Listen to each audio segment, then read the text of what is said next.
नमस्कार दोस्तों, आज फिर एक कहानी लेके आई हूँ। आशीर्वाद बिना दहेज के आई बहू की कहानी। तो कहानी शुरू करते हैं। नीलम ने आलोक के लिए चाय लाकर मेज पर रख दी और चुपचाप मेज के पास पड़ी कुर्सी पर बैठकर केतली से प्याले में चाय डालने लगी। अशोक ने नीलम के झुके हुए मुख पर दृष्टि डाली। लगता था वह अभी अभी रो कर उठी है। आलोक रोजाना ही नीलम को उदास देखता। वैसे नीलम रोती बहुत कम है। वह समझता है कि नीलम के रोने का कारण क्या हो सकता है, इसलिए उसने पूछकर नीलम को दोबारा रुलाना ठीक नहीं समझा। उसने कोमल स्वर में पूछा, माँ और पिताजी ने चाय पी ली? नहीं, नीलम के स्वर में हल्का सा कंपन था। क्यों? माँ जी कहती है कि उन्हें इस कदर थकावट महसूस हो रही है कि चाय पीने के लिए बैठ नहीं सकती, और पिताजी को चाय नुकसान करती है। तो पिताजी को दूध दे देती। ले गई थी, किंतु उन्होंने कहा कि दूध उन्हें हजम नहीं होता। आलोक चाय का प्याला हाथ में लेकर माता पिता के कमरे की ओर जाने लगा तो नीलम धीरे से बोली, पहले आप चाय पी लेते, तब तक उनकी थकान भी कुछ कम हो जाती। तुम पियो, मेरे इंतजार में मत बैठी रहना। माँ को चाय पिलाकर अभी आता हूँ। नीलम ने चाय नहीं पी। गोद में हाथ रखे खिड़की के बाहर देखती रही। काश वह भी हवा में उड़ते बादलों की तरह स्वतंत्र और चिंता रहित होती। नीलम के पिता एक सफल डॉक्टर थे, पर उनकी सब से बड़ी कमजोरी यह थी कि वे किसी को कष्ट में नहीं देख सकते थे। जब भी कोई निर्धन बीमार उनके पास आता तो वे उनसे फीस का जिक्र तक नहीं करते, बल्कि उल्टे उसे फल व दवाइयों के लिए कुछ पैसे अपने पास से दे देते। परिणाम यह हुआ कि वे जितना काम व मेहनत करते थे उतना धन संचित नहीं कर पाए। फिर उनकी लंबी बीमारी चली। जो थोड़ा बहुत धन था खत्म हो गया। उनकी मृत्यु के बाद सिर्फ एक मकान के अलावा और कुछ संपत्ति नहीं बची थी। सबसे बड़ी बहन होने के नाते नीलम ने घर का भार संभालना अपना कर्तव्य समझा। उसने एक स्कूल में अध्यापिका की नौकरी कर ली। छोटी बहन पूनम मेडिकल कॉलेज में चौथे साल में थी और भाई अनुनय बीए द्वितीय में। आलोक ने जब नीलम के सामने विवाह का प्रस्ताव रखा तो उसने साफ इनकार कर दिया था। उस समय उसका कहना था कि जब तक पूनम पढ़ाई पूरी कर के कमाने लायक नहीं हो जाती तब तक वह विवाह की बात सोच भी नहीं सकती। इस पर आलोक ने आश्वासन दिया था कि विवाह में वह कुछ खर्च न होने देगा और विवाह के पश्चात भी नीलम अपना वेतन घर में देने के लिए स्वतंत्र होगी। आलोक का यह तर्क था कि वह एक मित्र के नाते उसके परिवार के प्रति सब कुछ नहीं कर सकता जो परिवार का सदस्य बन जाने के पश्चात कर सकेगा। यह तर्क नीलम को ठीक लगा। कभी कभी अपनी चिंताओं के बीच वह खुद को भी अकेला व असहाय सा पाती थी। उसने सोचा, यदि उसे आलोक जैसा साथी जो उसकी भावनाओं को अच्छी तरह समझता है मिल गया तो उसकी चिंताएं कम हो जाएंगी। फिर भी नीलम की आशंका थी कि अकेली संतान होने के कारण आलोक से उसके माता पिता को बहुत सी आशाएं होंगी और इसलिए शायद उन्हें दहेज रहित लड़की को अपनी बहू बनाने में आपत्ति हो सकती है। पर आलोक ने इस बात को भी टाल दिया था कि उनका कहना था कि उसके माता पिता उसे इतना अधिक प्यार करते हैं कि उसकी इच्छा के सामने वे दहेज जैसी बात पर सोचेंगे भी नहीं। आलोक के पिता प्रबोध राय एक साधारण ऑफिस असिस्टेंट की हैसियत से ऊपर न उठ सके थे। आलोक उनकी आशाओं से बहुत अधिक उन्नति कर गया था। घर के रहन सहन का स्तर भी ऊंचा उठ गया था। आलोक सोचता था कि उसके माता पिता उसकी अर्जित आय से ही इतने अधिक संतुष्ट हैं कि नीलम के वेतन की आवश्यकता अनुभव नहीं करेंगे।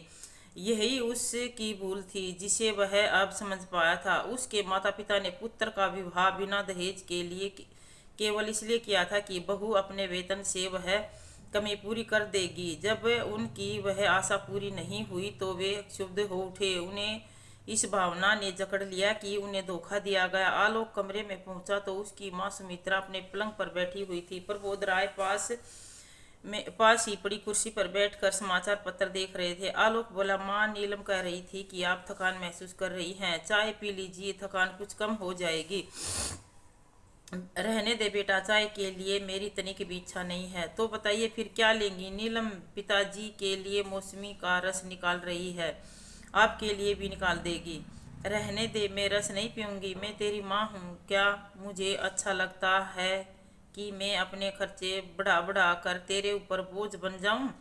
क्या करूँ, उम्र से मजबूर हूँ। अब काम नहीं होता तो फिर क्यों नहीं नीलम को रोटी बनाने देती? वह तो कहती है कि सुबह आप दोनों के लिए पूरा भोजन बनाकर स्कूल जा सकती है। कैसी बातें कर रहा है आलोक? 7 बजे का पका खाना 12 बजे तक बासी हो नहीं हो जाएगा? तूने कभी अपने पिताजी को ठंडा फुल्का खाते देखा है? फिर एक ठंडी सांस में माँ बोली, माँ बाप पुत्र का विवाह कितने अरमानों से करते हैं। घर में बहू आएगी, रौनक होगी, शरीर को आराम मिलेगा। फिर एक लंबी सांस छोड़कर बोली, खैर इसमें किसी का क्या दोष, अपना अपना समय है। समय अनुसार लाल 25 लाख रुपए नगद और श्याम सुंदर 25 लाख रुपए नगद और एक कार देने का वादा कर रहे थे। कैसी बातें कर रही हो माँ? जो लड़की इतनी रकम लेकर आती वह क्या आप को रस निकाल कर देती? कार में उसे फिल्में दिखाने और शॉपिंग कराने में ही मेरे आधे से ज़्यादा वेतन सवा हो जाता। ऊपर से उसके उल्हाने सुनने को मिलते कि उसके मायके में तो इतने नौकर चाकर काम करते हैं। और माँ, यदि मेरा विवाह अभी हुआ ही न होता तो क्या होता? यदि नीलम कुछ लाई नहीं तो वह अपने ऊपर खर्च भी तो कुछ नहीं करती। तुम से इतनी बार मैंने कहा कि नौकर रख लो, पर तुम तो नौकर के हाथ का खाना ही पसंद नहीं।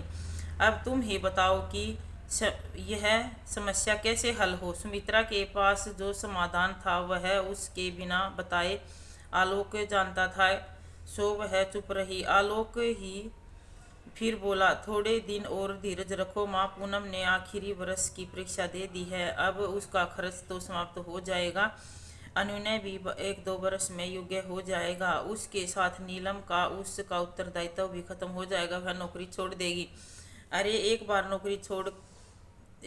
नौकरी करके करके कौन छोड़ता है? फिर वह इसलिए धन जमा करती रहेगी कि बहन का विवाह करना है। आलोक हंसकर बोला, इतने दूर की चिंता आप क्यों करती हो माँ? पूनम डॉक्टर बनकर शम अपने विवाह के लिए बहुत धन जुटा लेगी। मुझे तो तेरी ही चिंता है, तेरे अकेले के ऊपर इतना बोझ। मुझे तो छोड़ो, इन्हें तो फल इत्यादि मिलने ही चाहिए, नहीं तो शरीर कैसे चलेगा? तभी नीलम 2 गिलासों में मौसमी का जूस लेकर कमरे में आई। आलोक हंसकर बोला, देखो माँ, तुम तो केवल पिताजी की आवश्यकता की बात कह रही थी, नीलम तो तुम्हारे लिए भी जूस ले आई, अब पी लो। नीलम ने इतने स्नेह से निकाला है, नहीं पियोगी तो उसका दिल दुखेगा। इस प्रकार की घटनाएं अक्सर होती रहती हैं। माँ का जितना असंतोष बढ़ता जाता, आलोक का पत्नी के प्रति उतना ही मान और अनुराग। विवाह के पश्चात नीलम ने एक बार भी सुना कर नहीं कहा कि आलोक ने उसे जो आश्वासन दिए थे वे निराधार थे। उसने कभी यह भी नहीं कहा कि आलोक के माता पिता की तरह उसके माता पिता भी उसे योग्य बनाने में ही उतना धन खर्च किया था। तब क्या उसका उनके प्रति इतना भी कर्तव्य नहीं कि वह अपने भाई बहन को योग्य बनाने में सहायता करे? वह भी तो अपने सास ससुर को संतुष्ट करने में किसी प्रकार की कसर नहीं छोड़ती। स्कूल से आते ही घर गृहस्थी के कार्य में उलझ जाती है। कभी उसने पति से कोई स्त्री सुलभ मांग नहीं की। अपने मायके से जो साड़ियाँ लाई थी अब भी उन्हें ही पहनती है, पर उसके माथे पर शिकन तक नहीं आती। नीलम ने सरलता से परिस्थितियों से समझौता कर लिया था। उसे देख आलोक उससे काफी प्रभावित था। यही बात वह अपने माता पिता को समझाने का प्रयत्न करता था, किंतु वे तो जैसे समझना ही नहीं चाहते थे। वे घर के खर्चों को लेकर घर में एक अशांत वातावरण बनाए रखते, केवल इसलिए कि वे बहू को यह बतलाना चाहते थे कि वह अपने भाई बहन के ऊपर जो धन खर्च करती है वह उनके अधिकार का अपहरण है। नीलम स्कूल के लिए तैयार हो रही थी, उसे सास की पुकार सुनाई दी तो बाहर निकल कर आई। पड़ोस के दो लड़कों ने बताया कि प्रबोध राय अब अपने नियम के अनुसार सुबह की सैर के बाद घर लौट रहे थे। तब एक स्कूटर वाला ने धक्का देकर भाग निकला और वे सड़क पर गिर पड़े। नीलम तुरंत घटनास्थल पर पहुंची। ससुर बेहोश पड़े थे। नीलम कुछ लोगों की सहायता से उन्हें उठाकर घर लाई। उसने जल्दी से पूनम को फोन किया। पूनम ने कहा कि वे चिंता न करें, वह जल्दी ही एम्बुलेंस लेकर आ रही है। नीलम ने छुट्टी के लिए स्कूल फोन कर दिया और घर आकर अस्पताल के लिए जरूरी सामान रखने लगी। तभी पूनम आ गई। जितनी तत्कालीन चिकित्सा करना संभव था उसने की और उन्हें अस्पताल ले गई। पूनम ने स्वभाव व व्यवहार के कारण पूरे अस्पताल में सर्वप्रिय थी। यह जानकर कि उसका कोई निकट संबंधी अस्पताल में भर्ती होने आया है, उसके मित्र और संबंधित डॉक्टरों ने सब प्रबंध कर दिए। घबराहट के कारण सुमित्रा को लग रहा था कि वह शक्ति रहित होती जा रही है। सारे अस्पताल में एक हलचल सी मची हुई थी। वह कभी सोच भी नहीं सकती थी कि कभी उसके रिटायर्ड पति को इस प्रकार का विशेष इलाज उपलब्ध हो सकेगा। बीच बीच में नीलम आकर सास को धीरज बंधाने का प्रयत्न करती। आलोक ऑफिस के कार्य से कई बार गया हुआ था। नीलम ने उसे भी इस घटना की सूचना दे दी। अनु ने समाचार पाते ही तुरंत आ गया। दवाइयों के लिए भागदौड़ वही कर रहा था। मदद के लिए उसके एक मित्र ने उसे अपनी कार दे दी। 5-6 घंटे बाद प्रबोध राय कमरे में लाए गए। पूनम ने बार बार नीलम की सास को तसल्ली दी कि प्रबोध राय जल्द ठीक हो जाएंगे। वातावरण में एक ठहराव सा आ गया था। सुमित्रा ने कमरे के चारों ओर देखा। अस्पताल में इतना अच्छा कमरा तो काफी महंगा पड़ेगा। जब उसने अपनी शंका व्यक्त की तब अनु ने बोला, माँ जी, आप 2 बेटों की माँ होकर खर्च की चिंता क्यों करती हो? मेरे होते यदि आपको किसी प्रकार का कष्ट हो तो मैं बेटा होने का अधिकार कैसे पाऊंगा? नीलम हंसकर बोली, माँ जी, आज इसने पिताजी को अपना रक्त दिया है ना, इसलिए यह बढ़कर आपका बेटा होने का हकदार दावा कर रहा है। यह सुन सुमित्रा की आंखें छलछलाई। वे सोच रही थी कि यदि नीलम ने बहन की पढ़ाई में सहायता न की होती तो क्या आज पूनम डॉक्टर होती और क्या उसके पति को ये सुविधाएं मिल पाती? श्याम सुंदरलाल का पुत्र क्या अपनी बहन को दहेज के बाद उसके ससुर को खून देने की बात सोचता? प्रबोध राय जब घर आए तब तक सुमित्रा की मनोस्थिति बिल्कुल बदल चुकी थी और सारी कमजोरी भी गायब हो चुकी थी। रात को पति को जल्दी भोजन करा कर वे नीलम के लिए कार्डिगन बुन रही थी। तभी उन्हें अनन्या के आने की आवाज़ सुनाई दी। प्रसन्नता से उनका मुख उज्जवल हो उठा। अनन्या ने एक डब्बा लाकर उनके पैरों के पास रख दिया और पूछने पर बोला, माँ जी, मैं ये एक पार्ट टाइम जॉब कर लिया, पहला वेतन मिला तो आपसे आशीर्वाद लेने चला आया। यह सुनकर सुमित्रा चकित रह गई। वे रुष्ट होकर बोली, तेरा दिमाग खराब हुआ है? पढ़ना नहीं है जो पार्ट टाइम जॉब करेगा? पढ़ाई में इससे कुछ अंतर नहीं पड़ता। माँ, बेशक आवारागर्दी का समय नहीं मिलता। मैं तेरी बात नहीं मानूंगी। जब तक तू नौकरी छोड़ने का वादा नहीं करेगा मैं इस डिब्बे को हाथ भी नहीं लगाऊंगी।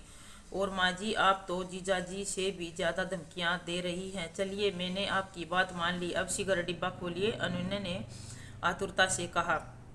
डिब्बा खोला तो सुमित्रा स्तब्ध रह गई। डबडबाई आंखों से बोली, पगले, मैं बुढ़िया यह साड़ी पहनूंगी? अपनी जीजी को देता ना, पहले माँ फिर बहन। अच्छा माँ जी, अब जल्दी से आशीर्वाद दे दो। और अनन्या ने सुमित्रा का हाथ अपने सिर पर रख लिया। सुमित्रा हंसे बिना रह न सकी। तुम तो बड़ा शातिर है, आशीर्वाद लेने के लिए भी रिश्वत देता है। तुम सब भाई बहन सदा प्रसन्न रहो और दूसरों को प्रसन्न रखो, मैं कामना करती हूँ। तो दोस्तों, मेरी कहानी कैसी लगी? बहुत हार्ट टचिंग स्टोरी है। तो प्लीज़ लाइक करना, कमेंट करना और अपने ग्रुप में शेयर करना, और जो चैनल पर न्यू आए सब्सक्राइब कर देना। धन्यवाद।